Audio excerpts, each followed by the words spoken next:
BJP की सरकार ने असंगठित अर्थव्यवस्था पर आक्रमण किया है और आपको गुलाम बनाने की कोशिश की जा रही है। 2008 में जबरदस्त आर्थिक तूफान आया, पूरी दुनिया में आया, अमेरिका में, जापान में, यूरोप में, चाइना में, सब जगह आया।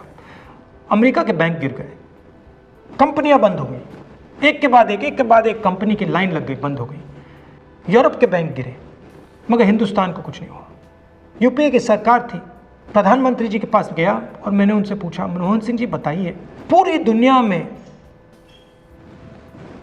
आर्थिक नुकसान हुआ है, हिंदुस्तान को कोई असर नहीं हुआ, कारण क्या है? मनमोहन सिंह जी ने कहा, राहुल, अगर हिंदुस्तान की अर्थव्यवस्था को समझना चाहते हो तो यह समझना होगा कि हिंदुस्तान में दो अर्थव्यवस्थाएं हैं। पहली असंगठित अर्थव्यवस्था और दूसरी संगठित अर्थव्यवस्था। संगठित अर्थव्यवस्था में बड़ी कंपनियां, नाम आप जानते हो। असंगठित अर्थव्यवस्था में किसान, मजदूर, छोटे दुकानदार, मिडिल साइज कंपनीज। जिस दिन तक हिंदुस्तान का असंगठित सिस्टम मजबूत है, उस दिन तक हिंदुस्तान को कोई भी आर्थिक तूफान छू नहीं सकता। अब आज के दिन आते हैं। पिछले 6 साल से बीजेपी की सरकार ने असंगठित अर्थव्यवस्था पर आक्रमण किया है। 3 बड़े उदाहरण तो मैं आपको अभी दे देता हूं। नोटबंदी, गलत जीएसटी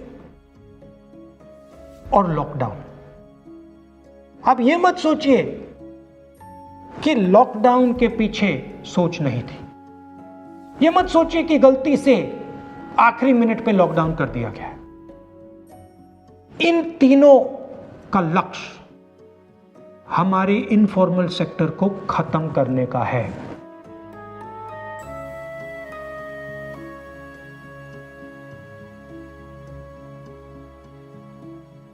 प्रधानमंत्री जी को अगर सरकार चलानी है, मीडिया की जरूरत है, मार्केटिंग की जरूरत है। मीडिया और मार्केटिंग 15-20 लोग करते हैं।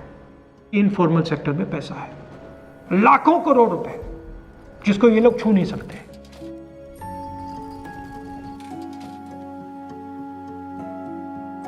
इसको ये लोग तोड़ना चाहते हैं, पैसा लेना चाहते हैं। इसका नतीजा आएगा। नतीजा यह होगा कि हिंदुस्तान रोजगार पैदा नहीं कर पाएगा। क्यों?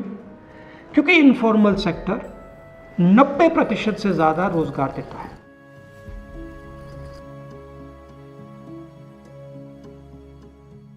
जिस दिन इनफॉर्मल सेक्टर खत्म हो गया, नष्ट हो गया, उस दिन हिंदुस्तान रोजगार पैदा नहीं कर पाएगा।